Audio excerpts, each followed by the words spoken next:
Hi, everybody. My name is Joel Cordy, and I'm the founder of Chase Bliss, and I am immensely excited today to talk to you about our newest thing, Brothers AM. This one is really special. It's an official collaboration with Analog Man. We've been working on it for over 5 years. It's been so fun, so challenging, so exciting, and just sort of unbelievable to me that we're at this place today. The King of Tone is one of my favorite pedals of all time. It's unquestionably legendary, and to be able to work with Mike on this project has been a total dream come true. Let's talk about it.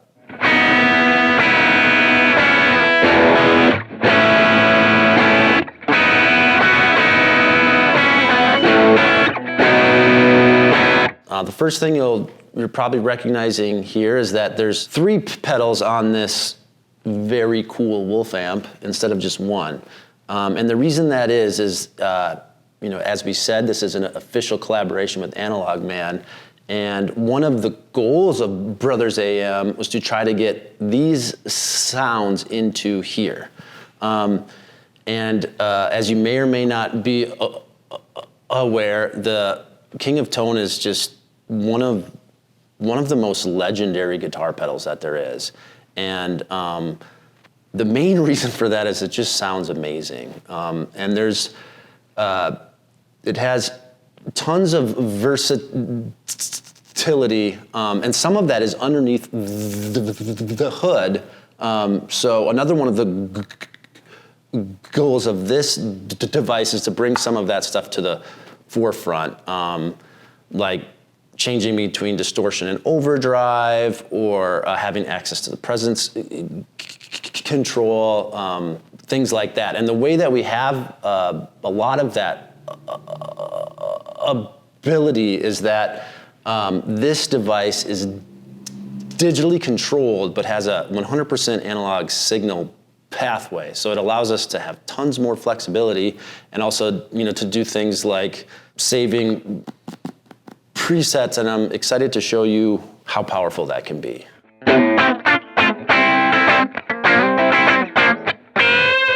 It's time to talk about the controls. There's 2 channels, just like the King of Tone. All of the yellow things on this side are associated with channel 1, and the salmon stuff, channel 2. And then we also have a mode switch, distortion, overdrive, and boost. And you might not know this, but those options are actually also available in the original King of Tone. And the way that these are set up stock generally is that this is set for overdrive, and this is set for boost. And so we could do that if we wanted. We could change that to boost, and this is on overdrive. But it's fun to try different combinations and experiment. And the voicing on the King of Tone is so great and perfect that you might find some sounds in here that you didn't know existed. But let's listen to some stuff. Channel 1. Here's the boost. I'm gonna turn the gain up so you can really hear what I'm talking about. I'm just gonna strum a chord. I'm gonna change it to overdrive. So you can hear that clipping starting to happen, and then distortion. It's really compressed, and that might be a bit counterintuitive how just naturally distortion sounds quieter. Obviously, you can always compensate for that by just turning the volume up. But what's happening with this control is it's changing how the channel distorts and clips. So with the boost, there's no diodes in there at all. You have a bunch more headroom and an open sound. You switch to distortion, you switch to overdrive, you get that just classic soft clipping musical overdrive that the King of Tone is so known for, and then the distortion setting is, like harder and more aggressive clipping. And we have pretty much, well, you have the exact same thing happening on the second channel here. The thing that makes channel 1 unique is it has the range master treble booster switch, which we're going to explore in this next segment here.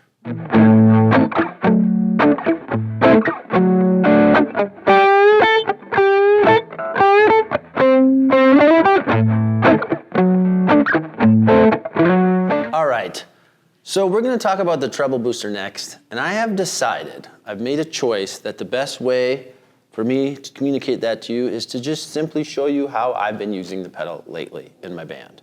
So first things first, we got the boost on. We know what that does. It boosts.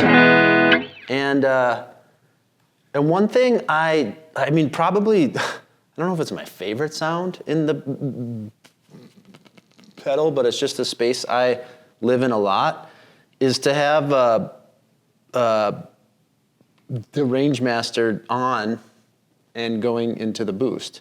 So I have it in that mode, and I just, one thing I wanted to point out is you'll notice, you might be able to hear it, but the noise floor increases with the treble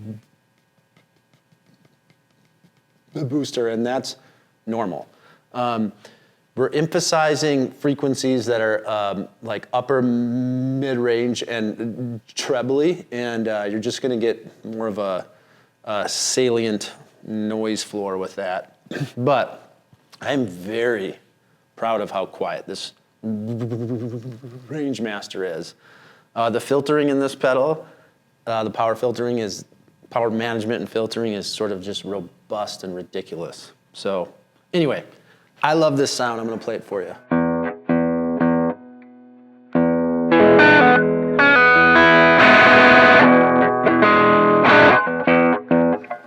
I am an exceedingly average guitar player, but I'm trying my best, okay?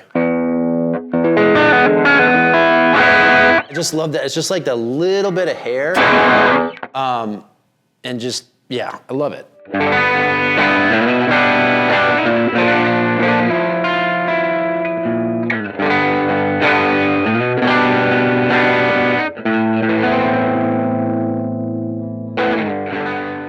Okay, for this part, we are going to talk about some of the dip switch parameters as well as the presence control, which is a sort of hidden control underneath the tone knob here. Now, what is presence? I would describe it as like the upper high end trebly stuff. And there are presence controls for each channel on the original King of Tone. You're able to adjust them as an internal trim pot. And the way that you access the presence control here is you simply hold this switch and then turn this knob. So the way the original King of Tone is shipped, the way ours shipped is with the presence control all the way counterclockwise. So let's drum a chord and hear how that sounds. And then if I hold this